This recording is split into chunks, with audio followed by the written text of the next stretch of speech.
Fighting crime and even terrorism starts close to home. That's the message from Lieutenant Colonel Anthony Kern, an expert on security and safety issues. The Citizens Group in Josephine County has been helping law enforcement for 7 years. The Concerned Fathers Against Crime is now taking on a new job. At CFAC, we feel we've developed a model that can be utilized not only in small communities like those found in Josephine County, Oregon, but also in larger cities and suburban areas around the country. Ironically, our free and open society is the very thing that makes us vulnerable, and government vigilance is not enough. The following CFAC video will give you a good idea of the spirit and principles that are behind the success of Concerned Fathers Against Crime. Really quite amazed at who I see here. It's really impressive. You know, I see tradesmen and bankers and a guy who I let get close to my neck with a razor on a regular basis. So it must be a good organization. I think that there's several keys that CFAC and organizations like this, and I just don't know any other one. So this is quite miraculous to me to watch this organization. I was saying earlier, it was sophisticated and simple at the same time. It's almost perfect for exactly this Homeland Defense mission, not just tactically, but as a strategic role model. The congressman has had a lot of titles over the years, and I know the one that he cherishes most is that of father. He takes fatherhood very seriously, and I'm looking forward to hearing about your program and going back and telling him how it works and what you do. I'll be quite honest with you. I had some real concerns and some reservations about whether or not CFAC would do what its original intent was, or whether I would have to worry about a group of people out there literally taking the law into their own hands. I couldn't have been more wrong in that respect. CFAC is one of the most professional civilian organizations that I've ever had the pleasure of working with. I'd like to thank the leadership and the men of CFAC for 7 wonderful years of dedicated service to the citizens of Josephine County. You have made a difference in Josephine County, and I congratulate you for that. It's interesting to sit here now in a different chair. And if I rewind the clock back to '94 and the time when I was a patrol sergeant sitting in the front seat of a car working at night and looking at how far our organization has come and also how far CFAC has come in that time, I reflect back on the struggles we had trying to figure out how to identify CFAC volunteers out in the community at 2 a.m. versus people out in the community at 2 a.m. involved in criminal activity, and how the clipboard system, as inexpensive and easy as it was, is still used today in terms of trying to figure out how to identify a CFAC member. And to me, CFAC really is almost that perfect blend of volunteer, police reserve, community policing agent for a community. It's kind of a hybrid to me of those things. And when I look at the arson fires we had, and a string of arson fires in our community where buildings were being burned down, several fires on any given night, and we elicited CFAC's help to be our agents, so to speak. So here we are in 2009, and I reflect back on the relationship between CFAC and our local police officers. And I know for a fact it has changed, because I know what it was like back in 93, 94, 95, when CFAC got its start, concerned by police officers that what kind of a group is it? Is it a group that's going to do positive things, or is it something that will have a life and then fall off? And what we found very quickly is it was a well-organized and trusted group of volunteers in our community that help us carry out our ultimate mission of keeping the community safe. When I went to the Concerned Youth launch, I was so impressed by what was happening and the involvement of so many people in the community that I wrote a letter to the Secretary, Michael Chertoff of Homeland Security, and if you'll let me read this. What is particularly unique is that CFAC, or Fathers Against Crime, is the parent organization of 2 other like-minded groups, Concerned Mothers Alliance for Children and Concerned Youth, all working as a family towards the same goal, is public safety. This is an infectious and expansive concept that everyone benefits from, and it needs to be expanded and continue to expand till it covers every boundary within this county. Well, the average person isn't going to know what the problems are unless they get actively involved with groups such as CFAC. We encourage people to come in and ride with us out in the law enforcement vehicles so they can see what kind of problems we encounter and how we deal with them. The volunteerism brings us all home. It brings it together so that now people better informed, understanding what the problems are and what possible solutions are, that we can work together as a community, as a team. It's interesting when you look at law enforcement and you look at a community, because really law enforcement is part of the community, and the community really should be part of law enforcement. It's a partnership between the community and law enforcement to have a safer community. We just happen to be the folks who formally enforce laws. And where CFAC has stepped in to fill a void, it really blends the community more closely with law enforcement, I believe. When young men are in the same car with these older men, showing them the way to protect what is good, honorable, and virtuous in society, what they also get to see is that life really isn't about them. When you're younger, the world revolves around you. In the car, when those young eyes see those older eyes, and they see that this person is being sacrificial, they're sacrificing their time, their treasure, and their talents to do something that is much bigger than them, may not be necessarily beneficial to them as we normally think of things being beneficial. But they get to see that that is really what men do in life. This is what they do in their families, this is what we do in our communities, and this is what we do to protect the nation. Well, I've been a member of CFAC for over 10 years, and most of that time I've been a dispatcher, which my job is just kind of make sure I rally my team every 6 weeks when we go out, make sure they know that there's a patrol coming up and organize the equipment and so on. I got involved originally, somebody told me about it, friends that were involved.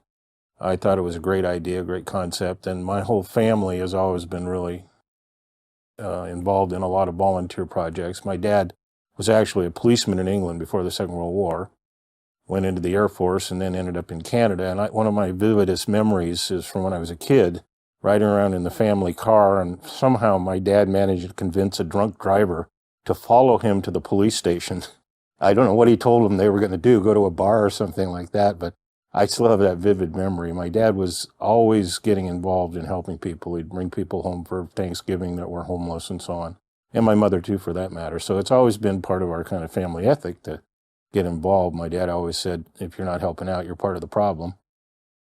And that just got passed on. And so I've been involved in a lot of volunteer things, but CFAC has just been a wonderful thing. It's been a great way to network with other guys. And one of the main things is, for me, is the idea that even if we're not every night out there actually catching crooks, the idea that we're standing up and for our community and saying we're drawing a line here against the bad guys, that was enough for me. And it's been enough for over 10 years. And keep doing it for a while longer.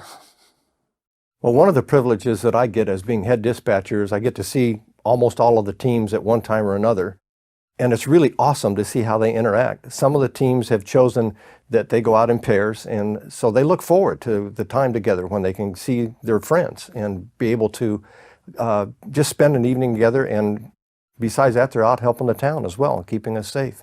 So it's really neat to see, and a lot of different personalities together. And when we have our dispatcher meetings, it's really wonderful to see the guys joke around with one another and kid a little bit. But then we get down to serious times and we get things accomplished. So it's a great thing to see. Well, a couple of years ago, there was an incident that happened. A lady had left a note at the local church that she was going to kill herself. Very frightening thing to receive. And I got a call about 1 o'clock in the afternoon, and by 2 o'clock we had 17 patrols ready to go out, and they went out and were able to go around various parts of the town, and it took several hours, but the lady was finally located at a rest stop north of town, and she was caught in time, and we were able to stop her from hurting herself. So to me, this is just a great example of how a flexible system like CFAC can work and work well in any community. One of the great things about this community is the variety of events we have here and activities. I think back on one in particular, which was Imagination Village, which was essentially a children's Christmas village that was put on by Evergreen Federal Bank. And CFAC was asked to provide security for that. And as I was there late one night with my partner, we were watching over things and we heard a couple coming down the street arguing very loudly. Obviously, they were intoxicated, some different things there. But this began to escalate into a domestic violence type situation out on the street. And because of our policy of eyes and ears only, we made the phone call to local law enforcement. Well, they arrived very, very quickly and intervened in the situation that was escalating into a very, very bad incident.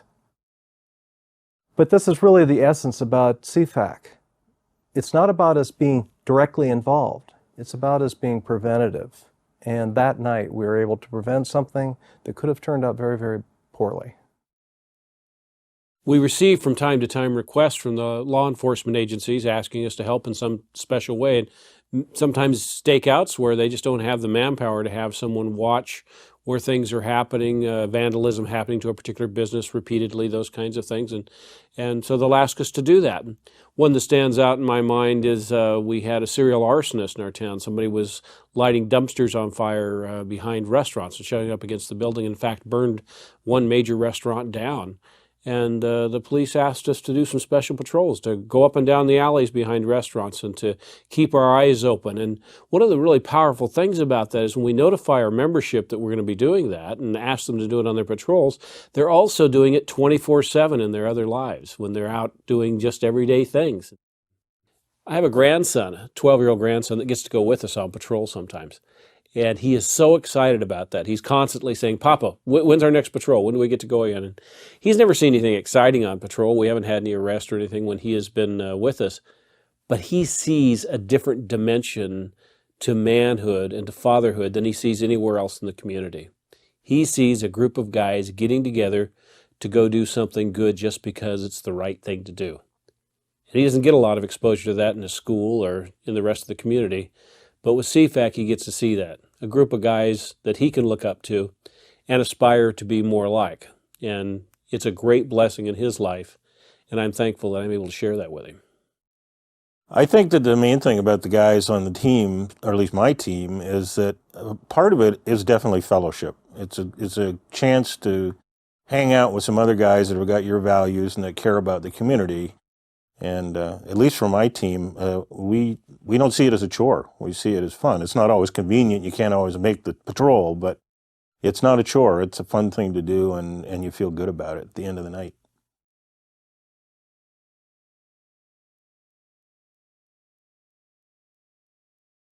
I'm just genuinely excited about the fact that we have this group of men, this cadre of men who are making a difference in our community. Not only in the sense of just as a general citizen, I can go to bed at night, and these guys aren't going to bed. They're out there patrolling. They're out there assisting law enforcement. And that is a direct benefit to every citizen in this town. And so that's a wonderful thing. And to have those men out there doing that is great. To have our women looking at the nurturing issues of our community, things that I might just blow past, not even notice. The effect that it has on the people around me, for them to bring that nurturing perspective back into this process and to have them actively pursuing those concerns, that's a huge benefit. Part of the success of the women's side of Concerned Families obviously was the family-friendly aisles and their approach to be able to come across, again, not as angry or demanding or condemning in any way, but to simply say, out of a genuine heart of concern, we are women who have been loved by God, who love our families, and out of that love are looking to provide as safe and nurturing of an environment as possible for our children. That the response that was garnered from that was so positive with the stores, but not only with the stores, but then other members of the community who may or may not connect with us at a religious level in terms of their spiritual practice, but are certainly saying to protect our children from being sexualized is a great thing. the sense of not so much, I guess protection, but almost life-giving that comes from that concern that they would bring. That again, I would sometimes simply miss. I'm very grateful for the fact that these women with sincerity are doing that, and that these men with diligence are out doing what they're doing.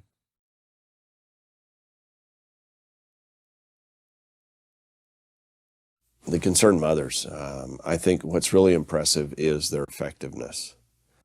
You know, when a mother's writing a store manager and saying, can you at least just put that magazine or that sports cup with the, Bathing Beauty on it where my kid doesn't have to see it. And, it causes a response because of the way they do it that has resulted in real change, not just here, but as we saw in the Fred Meyer example, across 160 some stores.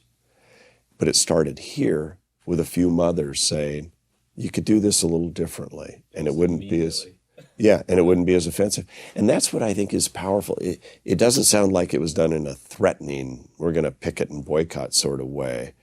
It was done in a very constructive way that said, think about it. See if you can't change it. They thought about it. They changed it right away, and it caught on. So, you talk about an approach that works and works effectively and positively, and certainly they've done that. And with these kids doing what they're doing in the community, it's a cleaner community. It's a community people come into and go, somebody cares about this community. Something's different here. When they're the eyes and ears, that's a very strong, potent force in a community, I think. Because that's a group then you have the right peer pressure going. It says, no, we don't do that here. It's not cool to do that here. Although maybe you can't use cool anymore. That's probably not a word is that okay? All right. But you know what I'm saying? I mean, if all of a sudden you see kids and they'll model somebody they want to follow, and you just hope to God they're modeling somebody good. And the more kids that are doing good things in the community, the more opportunity for that type of modeling to occur. That's what we want as parents. Now, Concerned Youth, or CY as we like to call it, is structured very much like Concerned Fathers. Students grades 6 through 12 sign up to patrol once every 8 weeks. All of our patrols are supervised by adults. We meet downtown, Grants Pass. We patrol, we pick up litter, pick up trash. We also report gang graffiti to law enforcement. Now, the entire patrol takes between 3 and 3.5 hours, and that includes a group lunch up at Pizza Hut, as Bob mentioned. One patrol every 8 weeks. That's 6 patrols a year. That's it. It's based on the concept, just like Concerned Moms and Concerned Fathers is, that a lot of people doing a little can accomplish great things.